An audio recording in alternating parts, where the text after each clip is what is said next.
Now what I plan to do is buy bigger than this, longer than this car, and have it with a wheelchair lift in the back.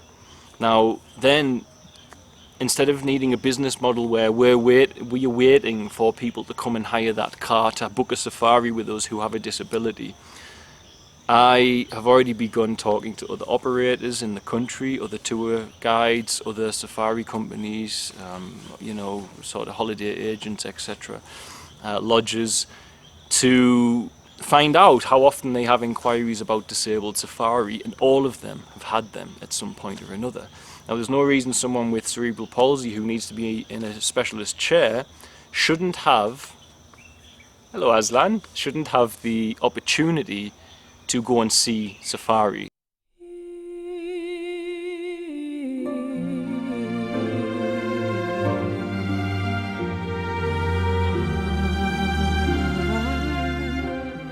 Hey guys, I thought I'd do a video with this old lady behind me. This is my war bus, and as I call it, it's a 28-year-old Land Cruiser.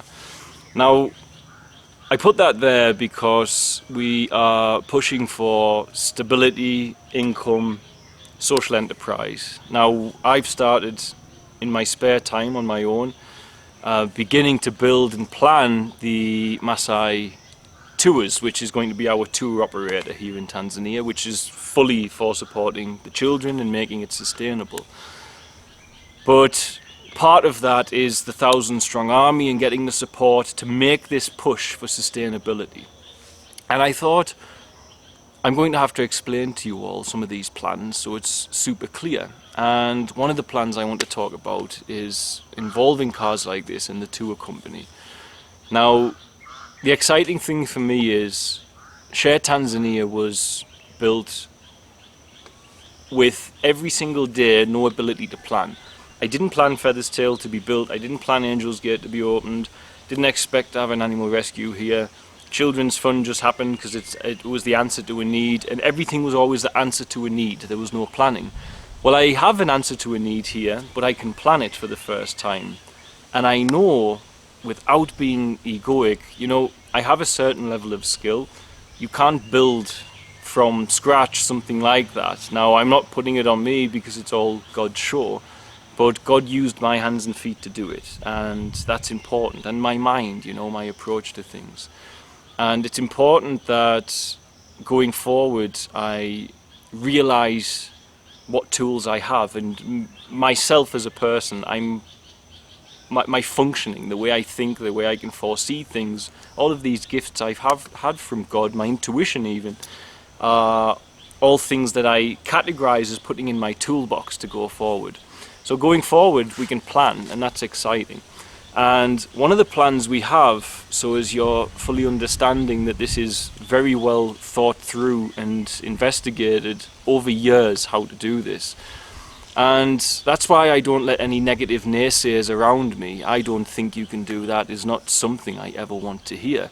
And people who say that, well, that's fine, that's your way. But a lot of people would say, I don't think you can do what we've just done.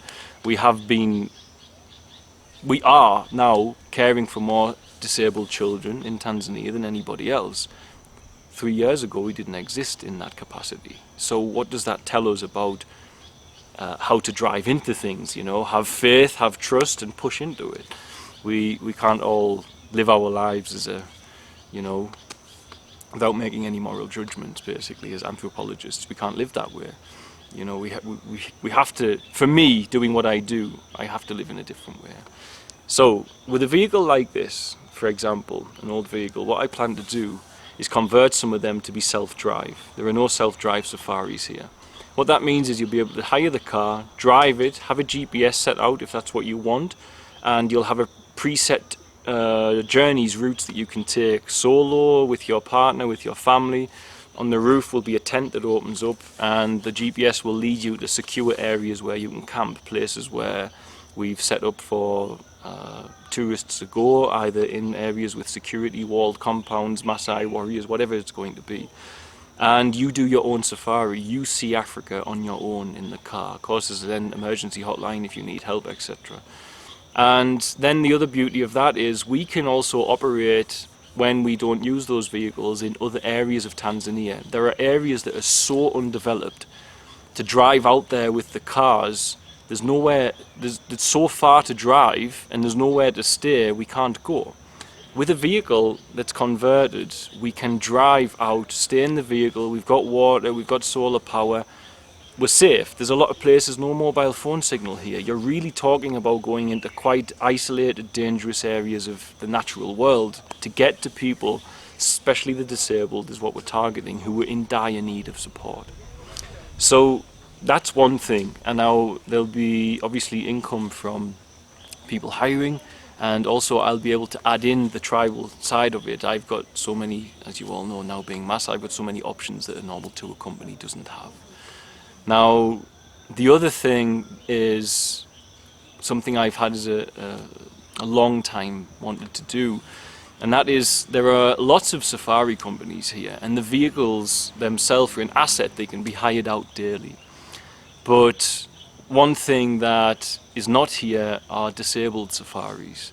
Now, what I plan to do is buy bigger than this, longer than this car, and have it with a wheelchair lift in the back.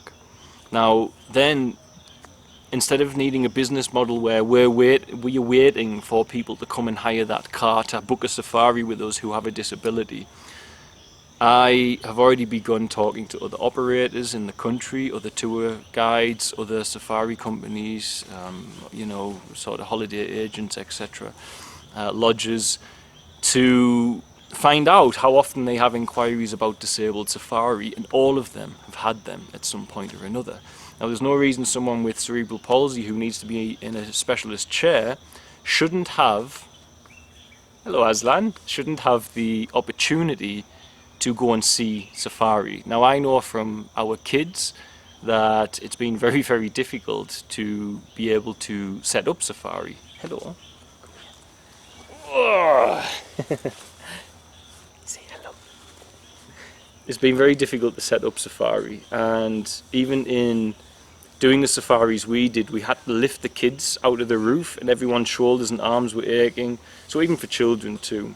So we have a car where you can physically strap your specialist wheelchair in, and you have a driver who's trained at Featherstail on the how to work with persons with disability, if anyone needs help with transferring people from chairs, etc. If you've got an elderly couple who need a helper because one of them's unable to carry the other, you know, for instance, chair to exchange the bed or whatever. And the other option is that some of our disabled children go with the driver and have training to become proper wildlife guides, but they sit in the passenger seat. Obviously they can't drive with their disabilities, but they can at least have employment. And I think people with a disability themselves wanting to go on safari wouldn't mind that, having a driver and a person with a similar condition who's finding employment by being a safari guide and giving the information about the animals and doing the tracking and the tracing from the car, etc. And basically directing the drive, the game drive. So then that car will be offered to all tour companies in Tanzania, and then we can say if you get any people, you can offer basically special needs disabled people, persons with disabilities safari, and just hire our car at a daily rate. That way we can generate income from the asset of the car, put a little aside for maintenance, etc. And it's just a niche market that's not being tackled, and I don't think it's a niche market anyone will ever be able to compete with us in, because we have all of these amazing team members who are trained around disability and can give so much input to it. So that's the other side of it, and that's talking about the tour company and what that will do. But I want you to get an idea and envision it. To give you an idea, tourists pay between $200 and $250 a day for a car and a driver to go on safari. That's the going rate. That's just the necessity of the maintenance and having the specialist person in there who can do extra work at night to help transfer if needs be in the room, in the lodges, or in a tent, whatever it's going to be. Or if it's a specialist like a room, a lodge room, you get little bungalows that you can stay in out in the safari circuit, etc. Then we see this as an extremely viable option, and I have done for a long time, and through all my research, I say with great confidence that it will work. I know it will work because it's a market not covered, and I just wanted to share that with you and tell you all what's going on, some of the meat of the process of getting income to support the children. And my energy is focused on there at the moment, which is unusual for me to be focused so business minded at the moment, but it's so important that I am, because somebody needs to build the next step, and the next step is self-sustainability, and that'll be the tour company and the farmland, of course, and there's other things in the pipeline as well. Selling jewellery, I'll be selling these at Christmas, handmade by Maasai, and just things of this nature, little bits and pieces. So that was all. I hope that elaborates on our plan with the tour company. And if you're interested in getting involved, we have the 1,000 Strong Army open. We're looking for 1,000 volunteers to agree to fundraise $33 a month for 3 months, and then we can do it. That's what we need to do to make sustainability.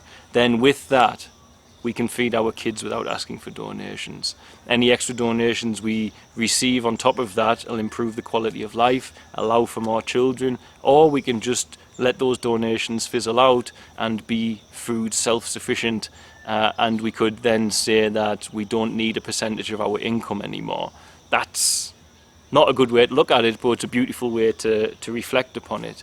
You know, instead of living on handouts, we get this opportunity, and to do that we need to start generating income. To do that we need social enterprise, and to do that we need a little convoy of these guys doing many different tasks out here, but more importantly providing sustainable income for the children, being eco and environmentally friendly at the same time, and providing employment for our children at the same time as well. We could have a boy from Angels Gate driving and a child from Feathersdale being a guide. Phenomenal opportunity for everybody involved, and I just want you to hear the facts of that. So God bless, guys. Bye.